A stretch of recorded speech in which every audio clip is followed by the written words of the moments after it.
Hæstvirtur innanríkisráðherra Hanna Birna Kristjánsdóttir tekur til máls.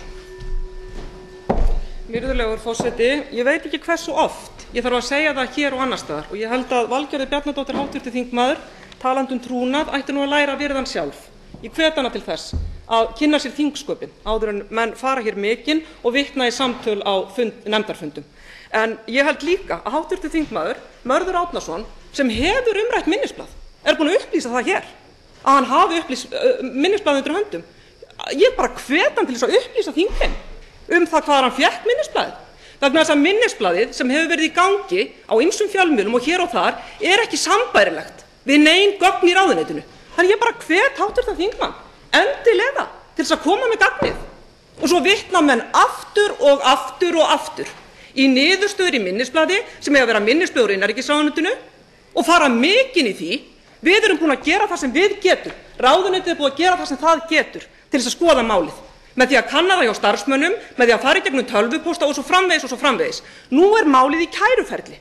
Það hinn löglegi, eðlilegi farvegur. En áframhalda menn að tala málið. Áframhalda menn því að bera fram ásakanir í garð fólks lítur á þessum máli. Ef við ekki að bíða eftir niðurstöðunni áður en við fellum slíka dóma. Það hefur ekkert staðið á ráðuneytinu að skoða það með neinum hætti. Og já, það læðist að manni sá grunur þegar það alveg sama á hvaða vettvangi upplýst málið, hversu oft upplýst það og það sé komið í kæruferli að menn haldi áfram ásakandar. Þá læðist eðlilega að manni sá grunur að málið snúist eitthvað allt annað heldur en trúnaðarupplýsingar gagnvart hælisleitendum. Það snúist pólitík, það snúist að koma í veg fyrir það að ráðuneyti geti með trúverðugum hætti unnið að þessum mikilvægu málefnum og það snúist það að koma í veg fyrir að sá ráðherra sem hér stendur geti innleitt breytingar sem sannarlega ágreiningur Já, það læðist að manni sá grunur að það snúist það. Það hefur ekki staðið á innanríkisráðuneytinu, starfsmönnum þess eða embættismönnum að kanna málið. En ég hvet hv. þingmenn sem upplýsa það hér eins og það sé bara ekkert eðlilegt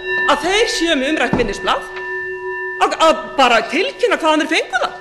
Vegna þess að innanríkisráðuneytið getur ekki fundið þess stað að það hafi farið úr ráðuneytinu. Lekamálið svokallaða á sér langan aðdraganda og rannsókn lögreglu á málinu hvergi nærri lokið. Eftir úrskurð Hæstaréttar ljóst að 8 manns í innanríkisráðuneytinu vissu af tilurð minnisblaðsins hælisleitandann Tony Amos. Aðstoðarmaður ráðherra og ráðherra sjálfur hafa báðar sagt að þær viti ekki hver lag blaðinu til fjölmiðla. Á hádegi 19. nóvember í fyrra birti DVAF frétt að mótmæli hafi verið skipulögð fyrir utan innanríkisráðuneytið vegna úrskurðar að vísa hælisleitandanum Tony Amos úr landi. Klukkan 5 sama dag var minnisblaðið Amos gert og vistað á opið drif innanríkisráðuneytisins eins og rannsókn lögreglu leiddi í ljós og greint frá í úrskurði héraðsdóms. 17 mínútum síðar sendi skrifstofustjóri ráðuneytisins blaðið til Hönnu Birnu Kristjánsdóttur innanríkisráðherra á aðstoðarmenn hennar þau Gísla Frey Valþórsson og Þóreyju Vilhjálmsdóttur og Ragnhildi Hjaltadóttur ráðuneytisstjóra. Lögfræðingur úr ráðuneytinu tók minnisblaðið saman að beiðni skrifstofustjóra og 2 aðrir lögfræðingar lásu það yfir. Í fréttablaðinu daginn eftir var birt frétt á forsíðu að ónafngreindur hælisleitandi væri grunaður aðild að mansali. Fréttin byggð á rökstuðningi innanríkisráðuneytisins synjun á endurupptöku á úrskurði að senda manninn úr landi, en hvergi kemur fram í fréttinni hvaðan sá rökstuðningur fenginn. Klukkan 10:55 birtist frétt byggð á minnisblaðinu á mbl.is og þar tekið fram að blaðamaður hefði minnisblaðið undir höndum. Samtökin No Borders mótmæltu í hádeginu við innanríkisráðuneytið því sem kallað var sundrun á fjölskyldu hælisleitandans. Samtökin héldu því fram að hann ætti ófríska unnustu hér á landi. Síðar daginn gagnrýndu lögmenn hælisleitandans og 2 kvenna sem nafngreindar voru í minnisblaðinu að gögnunum hefði verið lekið til fjölmiðla. 2 dögum síðar sendi innanríkisráðuneytið frá sér yfirlýsingu þar sem segir að ekkert bendi til þess að minnisblaðið hafi verið afhent frá embættismönnum innanríkisráðuneytisins. 7. janúar málið kært til lögreglu. 12. janúar kemur önnur yfirlýsing frá innanríkisráðuneytinu að athugun ráðuneytisins og stjórnarráðsins staðfesti að trúnaðargögn vegna málsins hafi bara farið til þeirra sem eiga rétt á þeim. Ríkissaksóknari skoðar hvort minnisblaðinu hafi verið lekið og óskar eftir öllum skjölum tengdum málinu hjá ráðuneytinu. Þann 17. janúar segir Þórey Vilhjálmsdóttir, annar aðstoðarmanna innanríkisráðherra, í morgunútvarpi Rásar 2 að með athugun ráðuneytisins sé búið að taka fyrir það að minnisblaðið hafi komið frá innanríkisráðuneytinu. Hún neitaði að hafa lekið blaðinu í fjölmiðla. 10 dögum síðar kölluðu þingmenn stjórnarandstöðunar eftir óháðri rannsókn á lekamálinu.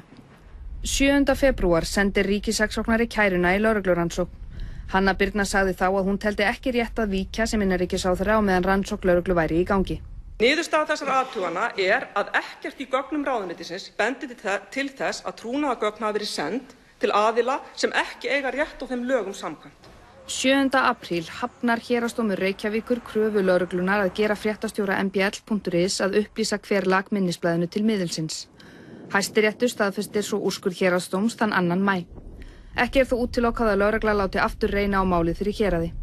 Rannsókn ekki lokið.